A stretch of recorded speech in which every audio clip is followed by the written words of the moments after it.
Hello, Ivan. In your opinion, what are the strengths and the weaknesses of the Danish team, and what do you think about Christian Eriksen as a player?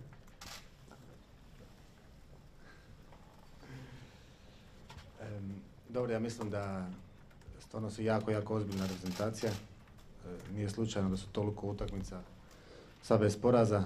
Ja mislim prije svega ta kompaktnost koju u svakom trenutku znaju kako se moraju postaviti, šta moraju činiti, kako zaustaviti suparnika. Vidjeli su isto u ovim utakmicama da jako malo dopuste, da imaš osjećaj da u jednom trenutku nisu nervozni ili da se nešto neugodno može desiti u njihovim šezdestercu.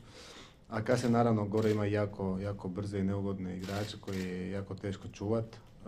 A sa Eriksenom možda jednog od najboljeg playmakera općenito u Europi i u svijetu. Nije slučajno da igra tako dobar nogomet u Tottenhamu, tako da moramo biti posebno spremni igrati protiv njega. Ali općenito jako dobra reprezentacija. Zaslužili su biti tu među zadnjih 16, a mi idemo u borbu da tu stanu.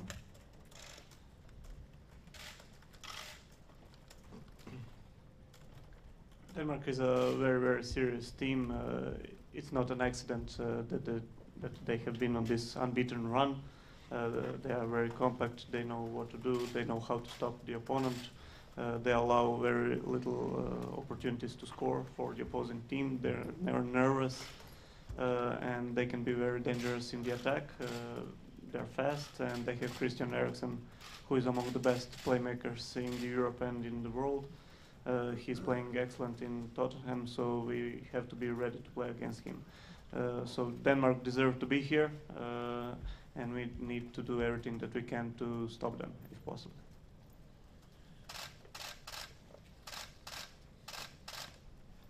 Hi Ivan. I read recently in your Players Tribune interview that you grew up idolising Robert Prosinecki, and he has recently said that Luka Modric is the best Croatian player in history. Do you agree with that? And can you just talk about how good it is to be playing with him in the World Cup and how well he's playing? Ako je to rekao Robi, onda je sigurno da je upravo. Ja mislim da općenito nema koga u Hrvatskoj koji razume više nogometu od njega. I uz to se slaže maksimalno sa njime. Luka ne samo da je najbolji igrač, najvjerojatnije u povijesti hrvatskog nogometa, nego je i tako velik kao i osoba. On je naš kapetan, on nas vodi, mi ga pratimo. Ja isto vjerujem da on osjeća to povjerenje koje imamo u njega. Jednostavno je užitak igrati sa njime, užitak je igrati sve te sezone u Španjolskoj protiv njega, boriti se za sve te titule, boriti se isto u tom veznom redu. A naravno još je puno ljepše ovdje sad boriti se sa njime za velike stvari, za našu reprezentaciju, za našu državu. I nadamo se da zajedno možemo i dalje uživati i da taj put, tako rečeno, nikad ne stane u knjigu. If Robert Prosinecki said that, it has to be true because nobody knows about football more than Prosinecki. I would agree with him completely. Not only that Luka is the best player, he's also a great person. He's our leader and we're following him, and I'm sure he can feel our confidence in him. It's a great challenge to play against him in the Spanish league, to fight for the titles with Barcelona and Real. And it's even better to play with him for the national team, for our country. And hopefully we'll get to enjoy that a little bit more.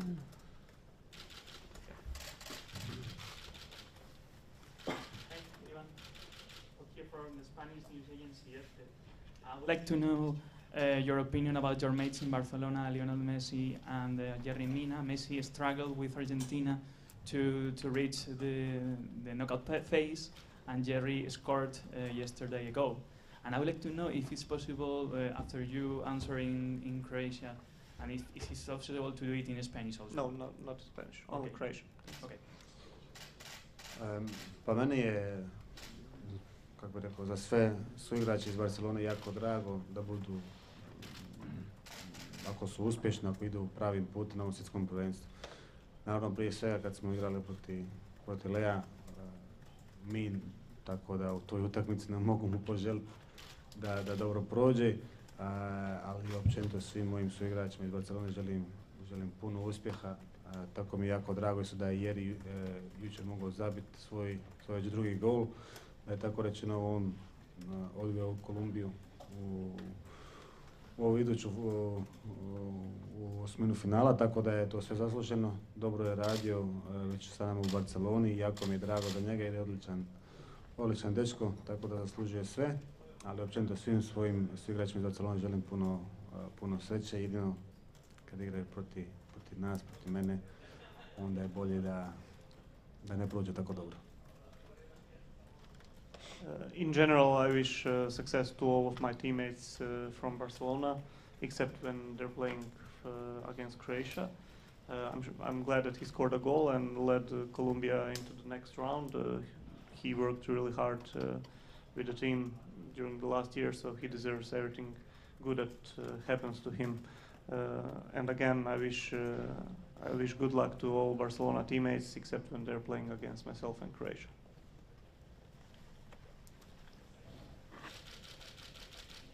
Hello, Ivan. Rodrigo from Brazil. Also a question about a colleague, now a past colleague, Neymar. He has been criticized a lot in this World Cup because of fouls and, well, you're a friend of him. Did you talk to him so far in this World Cup? What do you think about all the critics on him? I'll let Ivan answer this, but let's focus please on Croatia-Denmark, if possible. Meni je Neymar jedan od najdražih igrača. Ja sam uvijek govorio, ja bi uvijek ga volio imati u svojoj ekipi, tako da naravno da ima poseban način igre, da to u nekim situacijama možda nekima i ne paše toliko, ali to je on da to ne radi ili on da ne traže te situacije, ne bi on bio taj što je, tako da jednostavno uživa igrajući u nogometu s jako puno rizika i zato za mene je stvarno među najboljima na svijetu. Jako mi je drago da se u svakoj utakmici osjeća sve bolje i bolje, da se više ne boji svoje ozljede, tako da i dalje uživa i uvjeren sam da ćemo svi uživati jako puno i siguran sam da sav narod u Brazilu očekuje jako puno od njega, a ja mu želim svu sreću ovog svijeta da stigne što dalje sa svojom reprezentacijom. Neymar is among my favorite players in the world. I would always want to have him in my team. He has a special way of playing, which doesn't necessarily suits everybody. But that's him, that's his style, and he's enjoying playing football, so he takes a lot of risks. He's among the best in the world, and he's getting better during this tournament. You can tell that he's thinking less and less about the injury, and I'm sure we are all going to enjoy his football during this tournament, and I wish him all the best during the World Cup. Yeah.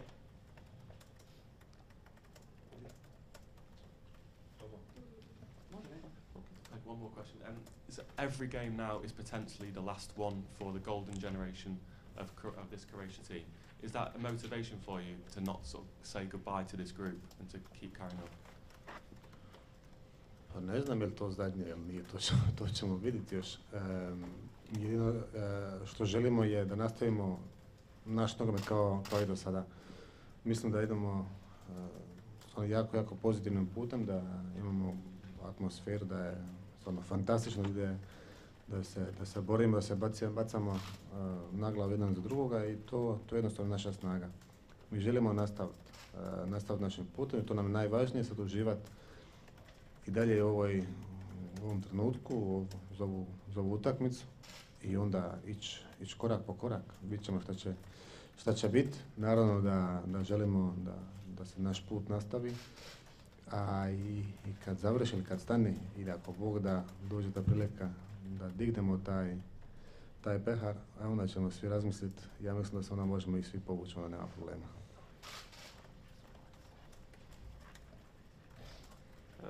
I don't know if this is the last competition, we'll see about that, but in any case we would like to continue the same way that we have been playing so far. We have a great atmosphere in the team, we are fighting for each other, and that's our strength. We want to continue along that same path. Of course, the game against Denmark is in front of us, and we are taking it step by step. We want to continue, and if we at the end manage to lift the trophy, I think we can all go to international retirement happy. Hello, Ivan. My name is Igor from Sport Express Russia. In continue with previous question, how do you think this generation of Croatian player could be more successful than generation of 98?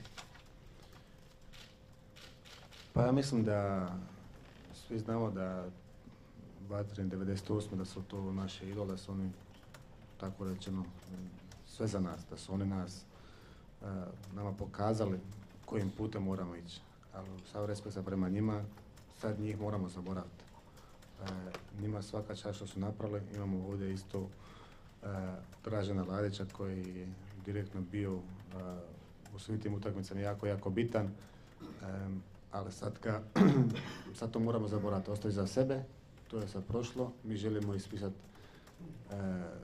svoju priču, svoju povijest uz našu reprezentaciju, to nam je najvažnije. Sve što su oni postigli, naravno da su oni naši heroji i više od toga, i ako Bog da možemo stići do toga kao što su oni postigli, ako je čak i moguće da je prođemo to, ali za nas to uopće nije ili ne smije biti neki teret, nego želimo uživati u ovom, to je svjetsko prvenstvo. Ovo je najljepše što postoji za sve nas nogometaše.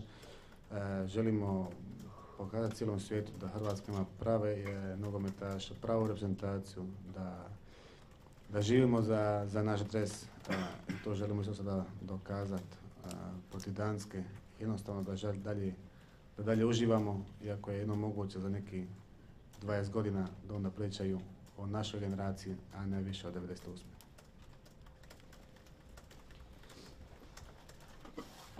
We know that the team from the 1998 was great.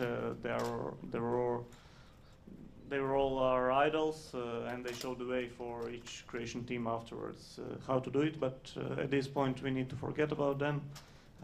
All respect and all credit to them. We have our assistant coach Dražen Ladić, who was an important member of that team. So we can get some feedback from him, but we need to forget about that and write our own story at this tournament. God willing, we can maybe achieve the same result or maybe even more. I wouldn't say it's something that burdens us. We need to enjoy the tournament. The World Cup is the greatest competition that any footballer can play at. We want to show the world how good is Croatia, how we fight for our country, and hopefully in 20 years they can talk about us in the same manner. The last two questions from international media, please. Yes, and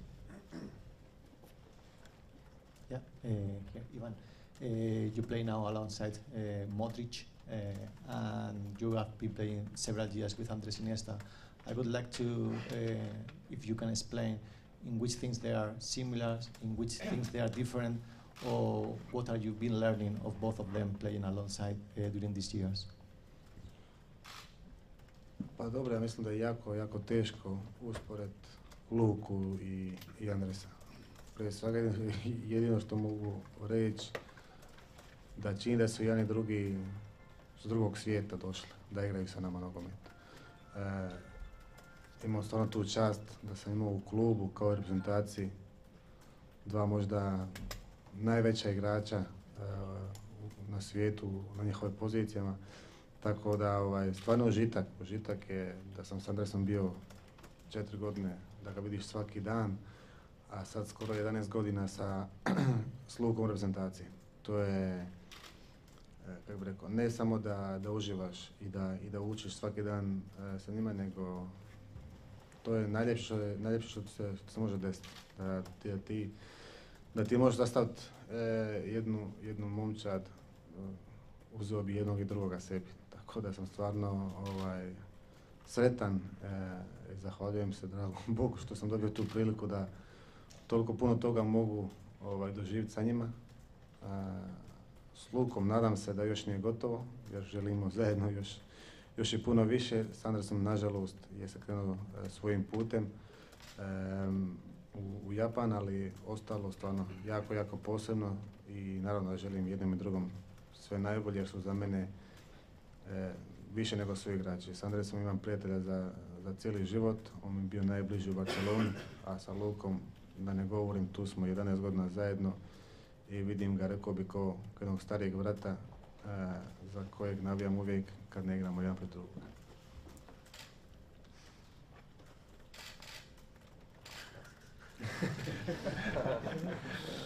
It's very difficult to compare them. It seems like both of them are from a different planet and they came to play football with us mortals here. Both of them are among the best players ever at their positions.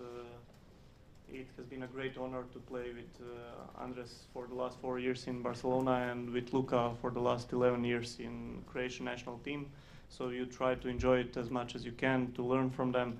It's the best thing that can happen to any player, and if I created a football team, I would take both of them in that team. I can thank God to have an opportunity to play with both of them. Hopefully with Luka I'm not done yet. Anders unfortunately is not with Barcelona anymore, but I wish him only the best. They are both more than teammates for me. Anders is one of my best friends, and I see Luka as my big brother. So that's pretty much it. The last international question, and you as well. Javier de Diego from Spain National Radio. Spain and Croatia is in the same path of the draw. Is possible a quarterfinal? What do you think about the Spanish national team? Thank you. Baš sam pričao sa svojom ženom da ako prođemo i mi i oni, da opet moramo igrati jedni protiv drugoga, da čini se da na svakom velikom natjecanju ne možemo jedni bez drugoga. Za mene su Španjolci i dalje, moram reći, daleko iznad svi drugi. Za mene su prvi favoriti na svjetsko prvenstvo. To je za mene sasvim jasno. Iako smo imali teške 3 utakmice i u nekim situacijama smo se možda čak iznenadili, ali za mene dalje taj način i ta sigurnost na koji španjolska reprezentacija igra je iznad svi ostali, tako da stvarno respekt je ogroman. Znam njihovu reprezentaciju, znam njihove igrače, ljudi koji rade u savezu, tako da klub rečeno želim stvarno sve najbolje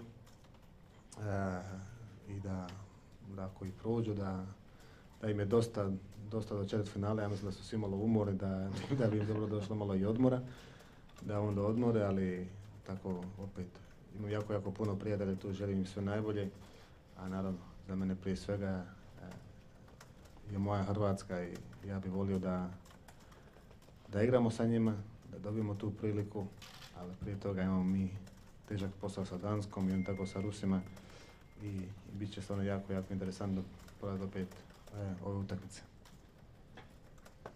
I was just talking with my wife that it seems that we play against Spain at every big tournament. To be honest, I see Spain above everything else, above everybody else. I think they're the main favorites at this tournament, even though they had 3 difficult games in the group, but the confidence that they're playing is one level above everybody else.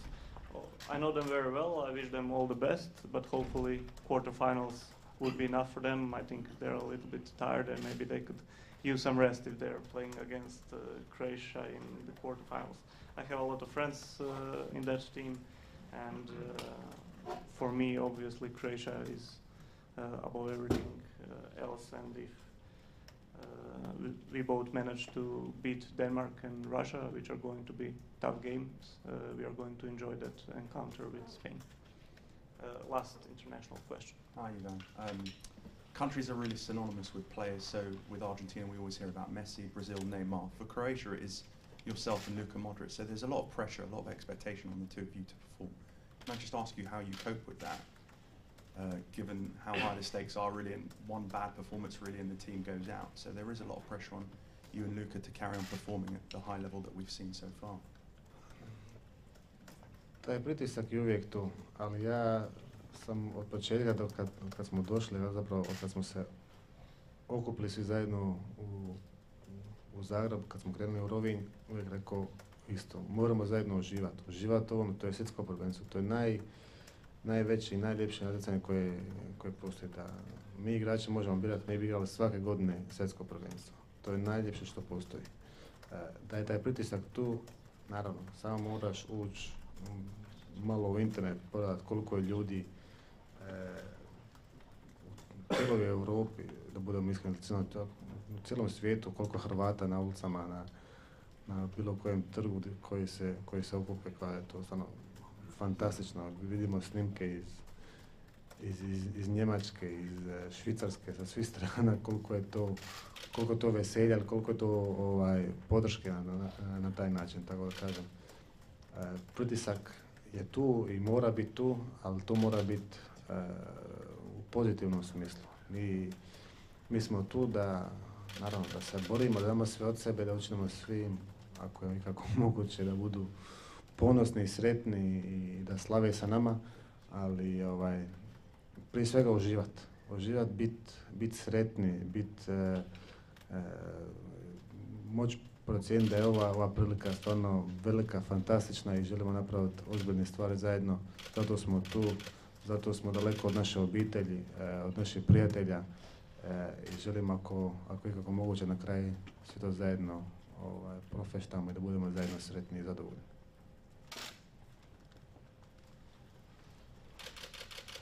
Surely there's a lot of pressure, but I said from the beginning when we got together for this tournament that we need to enjoy this because it's the World Cup. It's the greatest competition any footballer can take a part of. If it was up to the players, we would play World Cup every year because it's the greatest thing you can play. If you just surf the websites and social media, you can see how many people are enjoying the World Cup on the streets, on the squares, how much support each team is getting in their own country. We need to fight, we need to enjoy the tournament, do everything that we can to make our fans proud and happy. There's a reason we are away from our families for a month, and we need to use that time to do everything that we can to help create